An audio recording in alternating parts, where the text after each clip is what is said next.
Initiating broadcast signal in 10, 9, 8, 7, 6, 5, 4, 3, 2, 1.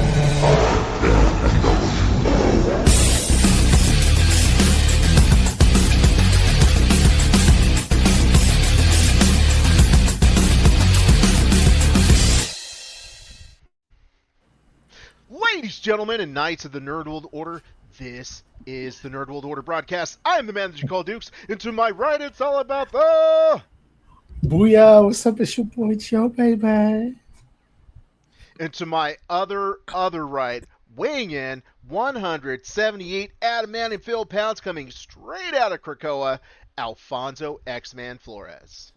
These is small baby potato stuff, not big potato brain stuff. And to my other right, returning from the pop cult podcast. God damn it. Close enough. Close enough is the Jurassic Classic, Steven. Whip, whip. Everybody.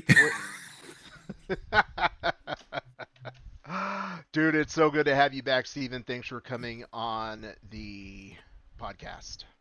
Thanks for having me. It's great to be here. Absolutely. So, let's see here. So, in case you haven't figured out by the thwip, as well as Alfonso's improvised potato comment, we are going to be talking about Spider-Man Brand New Day. If you haven't watched it, that's impossible because it's made $1 zillion in the past 2 days. But if you're one of the people who hasn't watched it, there will be spoilers. So before we jump into that, it's not a spoiler to say like, subscribe. If you know anyone who has any radioactive spider blood, tell them to watch the show. So yeah, let's jump into it. Spider-Man Brand New Day. Before we do that, actually, because I'm just all over the place. Steven, where do people find you? What have you been up to? I've been taking care of my 3 daughters and working really hard at the job that gives me the money to take care of my 3 daughters. And buy Legos. Yeah, and buy Legos. But you can find me in multiple places. But the Cult Podcast is still going, even though we haven't posted an episode in over a year. But we have about 100 episodes in the bank, and hopefully one day we'll make a grand return. Yeah, it's a lot. It's just busy, with life. But I'm good. I'm glad to be here right now, talking about Spidey. Don't forget to plug SJ Peacemaker. No. That's on the DL for now. It's on the DL.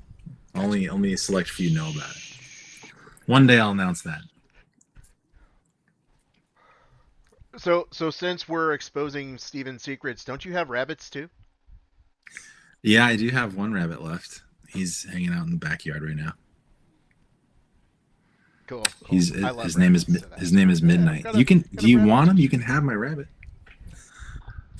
We should have a giveaway. Hey, like and comment. If anybody listening wants my rabbit, let me know and you can have him.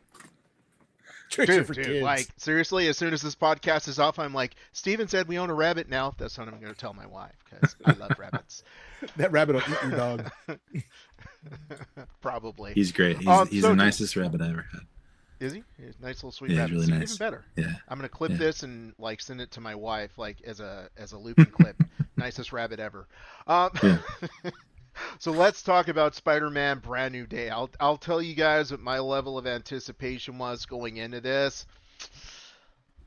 I was surprisingly excited because I'm not a Spider-Man fan and I've been disappointed by Marvel. But I was like, dude, this looks pretty good. So I was excited going into it. So, Alfonso, what was your level of excitement? My level of excitement, like always, was super high. I was stoked. I could not wait for this. You hear all the rumors, and I'm like, I can't believe anything. I'm gonna wait for myself to see, and I was excited.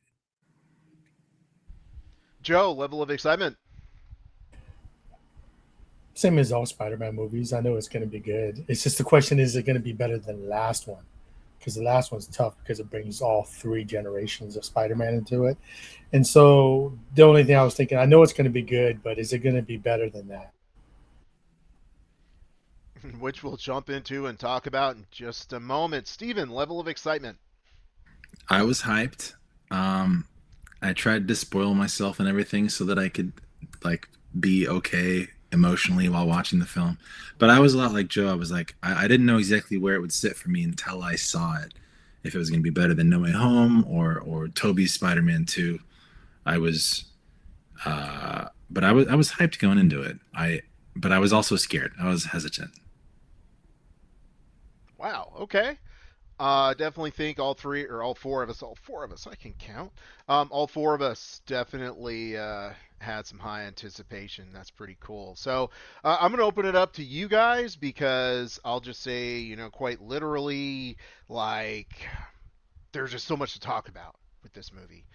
So, I'll turn it over to you guys.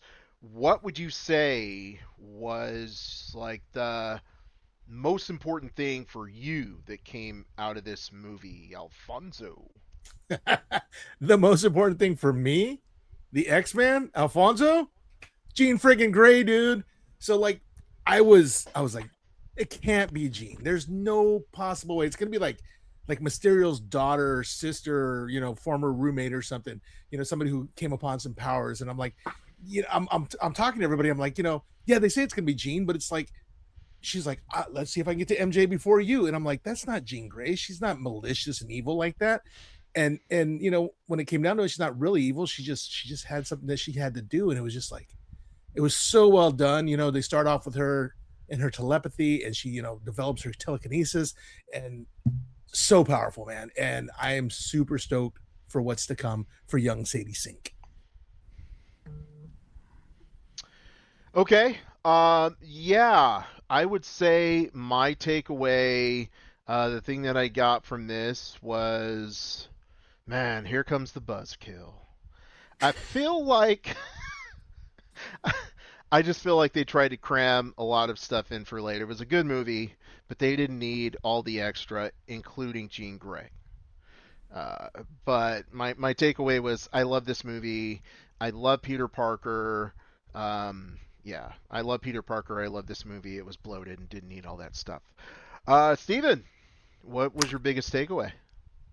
I loved it. Like I've actually been tossing around whether or not it's my favorite Spider-Man film.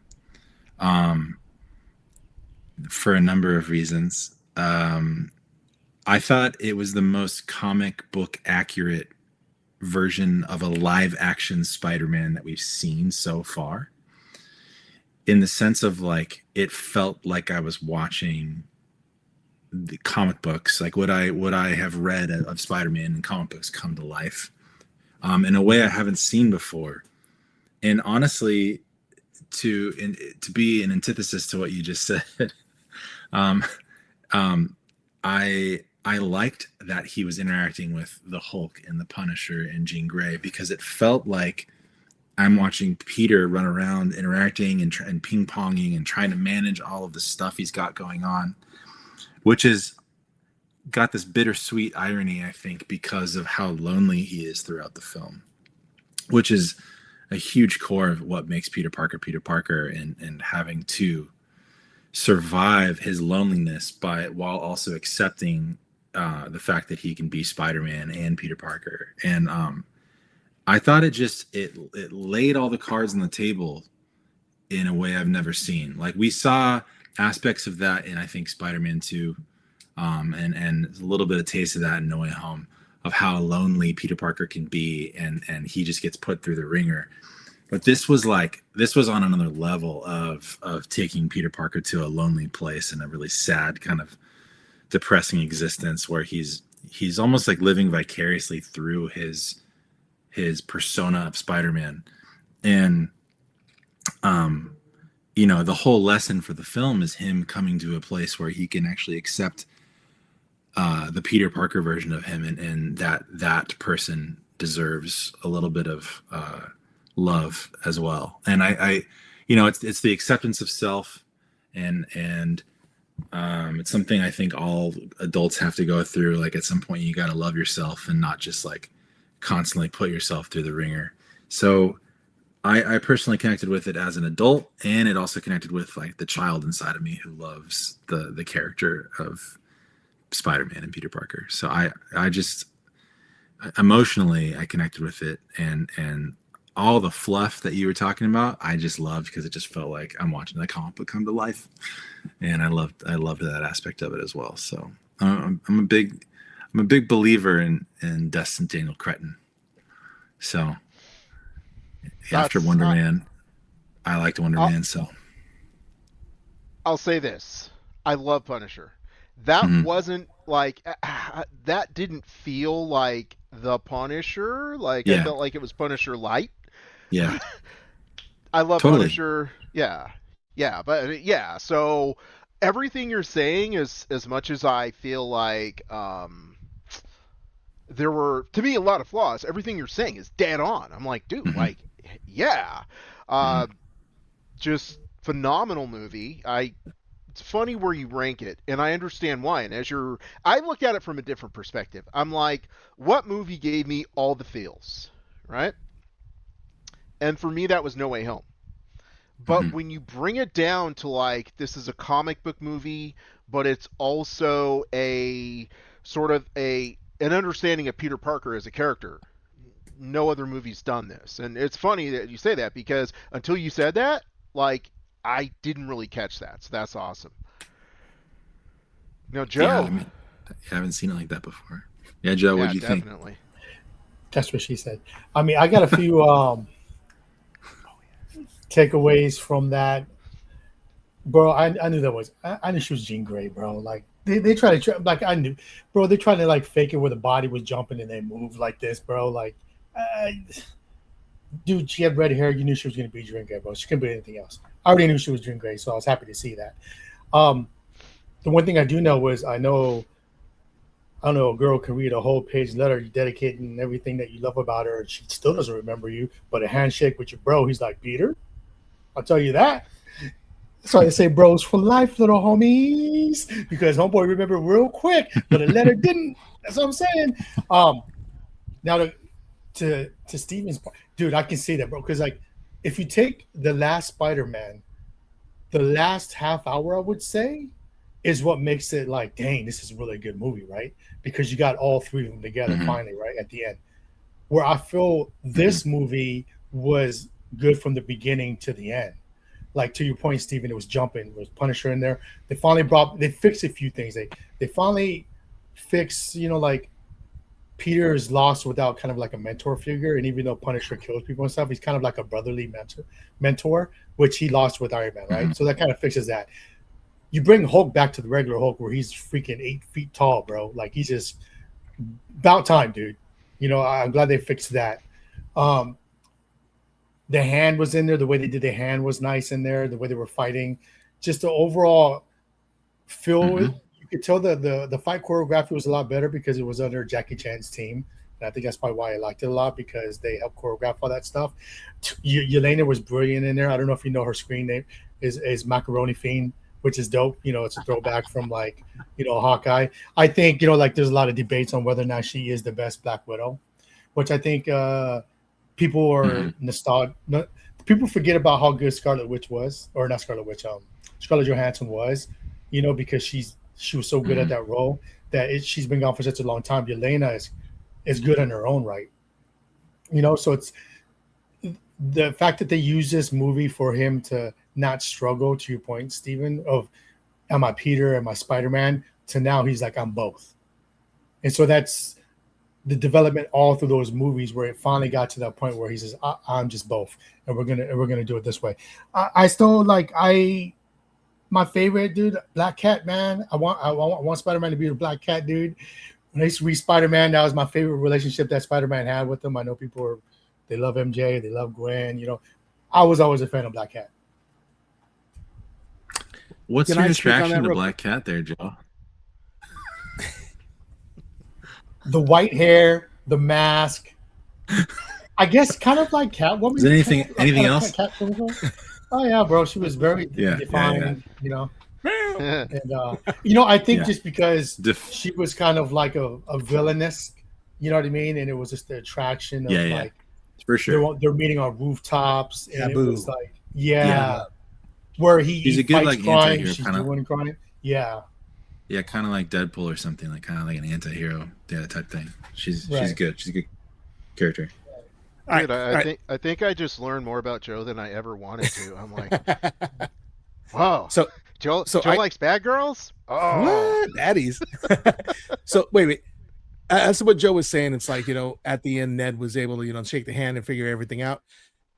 There is a reason for that. And I believe it is when Jean Grey had everybody in the stasis. Everybody was frozen, all right? But when they zoomed in on Ned and MJ had a tear, all right? Everybody else was frozen. They had no clue what was going on. I'm pretty sure she shared information with the two of them about Peter Parker. And, I think that MJ knew right away. And then Ned, it seemed like a dream. So like once it hit and it was real, then he was like, yes, that's it. You know what I mean? But MJ, where did she go? She went to the roof of the school, and she was waiting for him because she knew. I think Jean Grey just dropped some knowledge to them so that everything could be okay with the three of them. Maybe.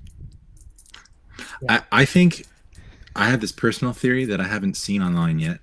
But to piggyback off of what you just said, I think Jean Grey could have taken the memories from Peter's mind that she saw while she was in Peter's mind and then put them in Mary Jane and Ned so that they can then see, like you were saying. But I don't think she could have unlocked something that wasn't there because she went into MJ's mind and said, I don't see anything. Right. So I think the only thing she could do is take Peter's memories and then put them inside of them. Yeah, I didn't verbalize it right, but which is like, that's what I was trying to say. maybe that's enough. Well, maybe that's enough, and that's one of the theories. Also, though, I'm not convinced, and I've seen his name is Jacob Batalon, I think, the guy that plays Ned. He was saying the ending is open for interpretation because I'm not convinced that he remembered that. Like he remembered Peter Parker like he knew him, but he was just saying Peter because earlier MJ spoiled that Spider-Man's name is Peter. And so when he introduces himself as Peter, he's like, Peter, and they do this weird handshake and he's like, oh, Peter, like you're Spider-Man. Like I remember that because MJ said that earlier. Right. I don't know if he's actually remembering him or just like remembering that his name was Peter. You know what I mean? I think it was a culmination of everything. And the cool thing I hope like it's about more, like I really do. Right. If at the end of the movie I have questions and we can have a discussion and nobody's right and nobody's wrong, for me that's a phenomenal movie. When everything is left open to interpretation. So, one of the things that Steven mentioned where I like a light bulb went above my head was I can't think of a lonelier character. If we watch the Punisher one shot, that character embodied loneliness, right? And so for him to mentor Peter through the loneliness and arrive at a point where they can grow together, I was like, I don't know if they did it on purpose, right? But that is some intelligent long-term storytelling if they did it that way. That's pretty awesome. Yeah, because Peter even said, I'm like you. You're not like me. You don't live in this hell. Oh man, that was really impactful. Yeah.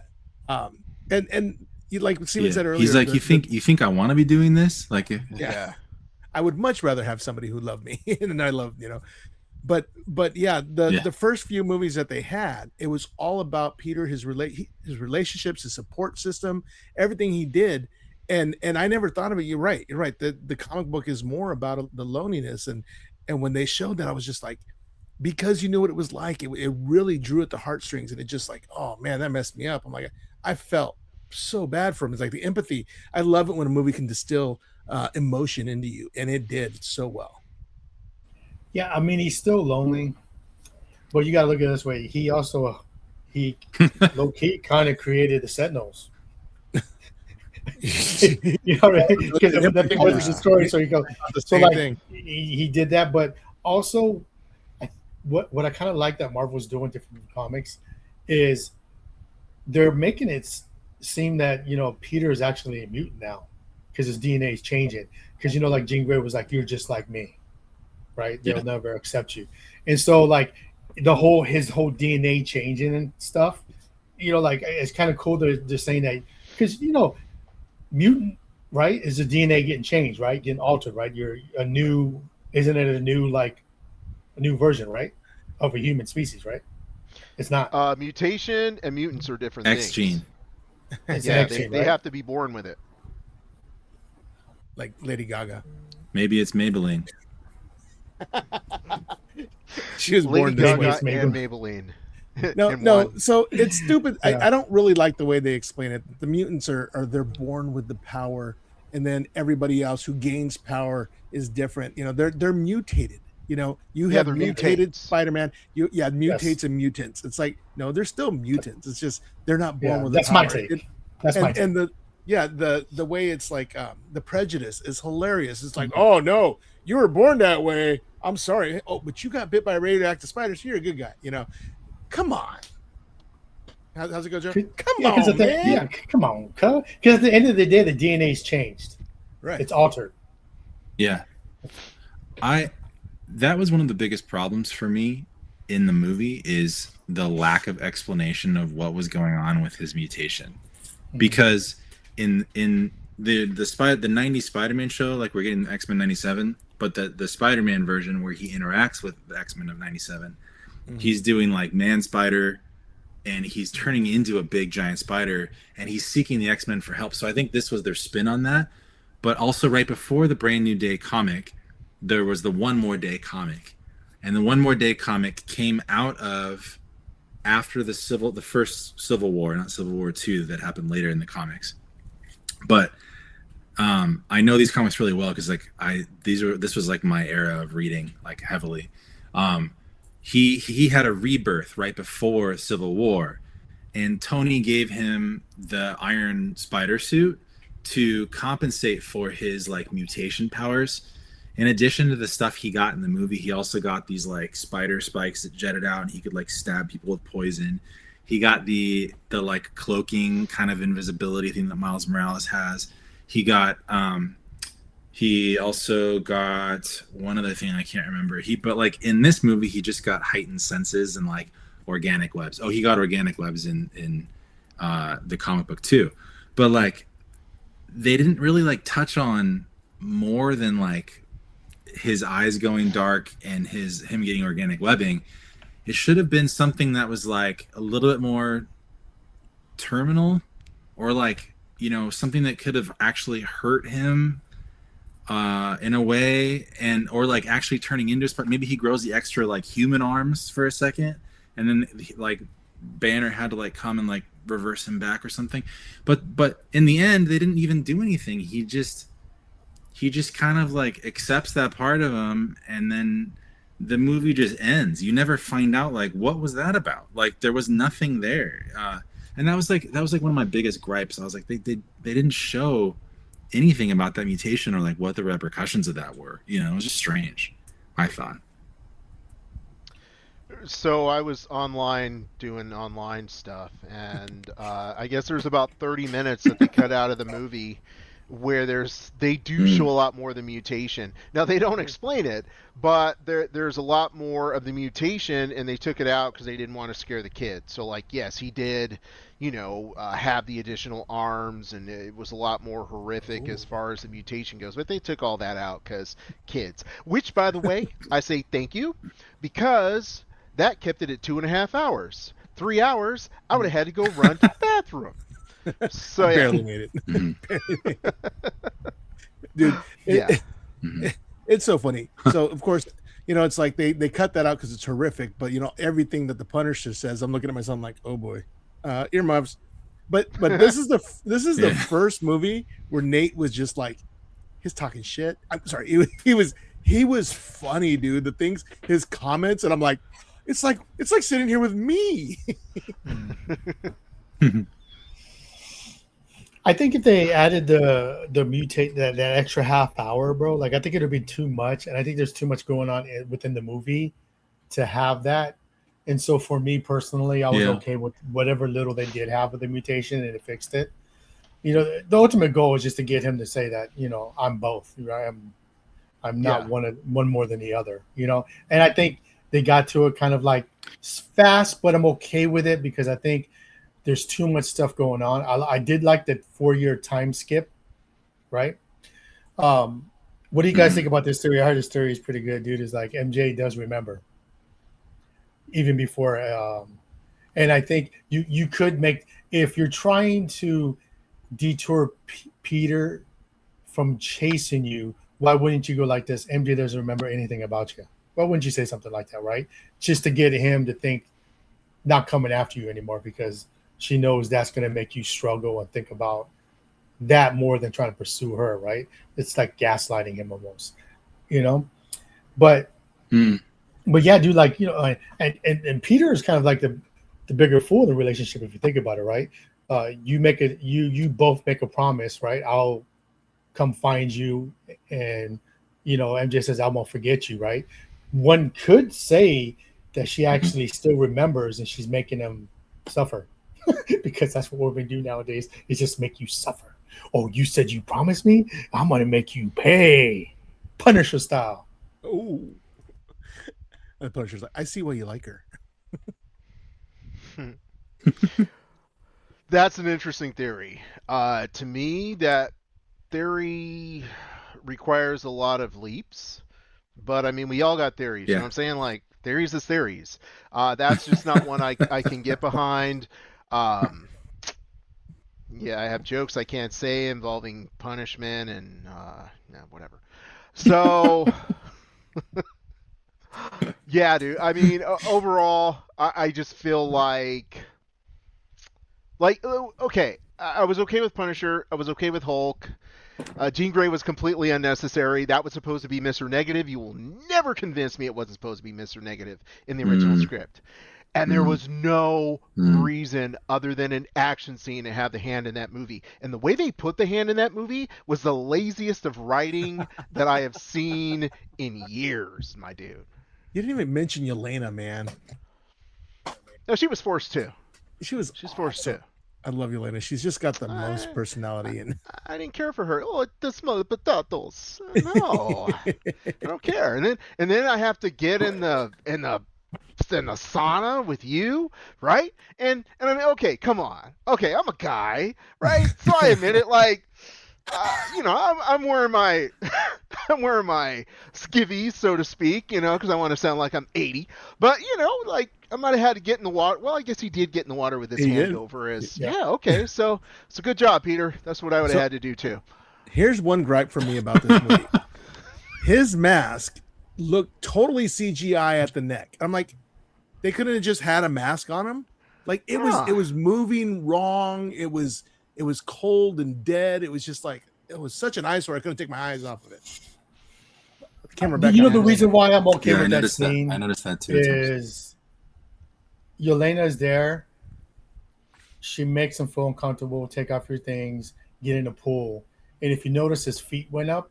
He remembers to be relaxing as a kid again, right? Right, So right. Yelena gave him that Mhm. because he's cool. always serious. He's always on the go. He's trying to fix things. He's trying to save things. And for that brief, like 5 minutes, he was Peter, just relaxing with his feet up, just enjoying life. Mhm. And I think that was necessary for us to see that part from him. And I think that's why she was there to move the scene. And then, of course, you know, like, hey, I'm fighting with the Avengers still, so they throws that in there. The reason why I like Jean Grey in there because I like how I know you don't like it, Alan, but the reason why I like it is because the mutants are coming, and it's a good way for you to introduce Jean Grey right there, right? And it makes sense because it wasn't as bad as a lot of people think. It flowed perfectly. There was a reason, and damage control is going to become into the mutants hunters. So it's a good introduce. They use Spider-Man in that sense of introducing what it's going to be like with the X-Men War, right? And at the same time, kind of patched up and closed a little bit of the relationship between the three, but yet it's still open ended at the end. And I think that's what I took away from that movie. Nice, nice. So, we are rounding what we call the corner, which also resembles the end of the show. So I'll give my final thoughts, and then I'll turn it over to Steven and X-Man and your boy Joe, in whatever order you guys want. I'm not trying to be controlling.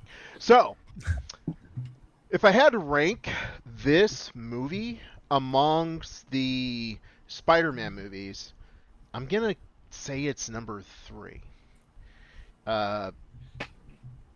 No Way Home, like I said, the feels, man. Okay, call me, I'm just one of those guys where I'm like, oh my god, you put all 3 of them together. I'm loving it. Okay, that's my first.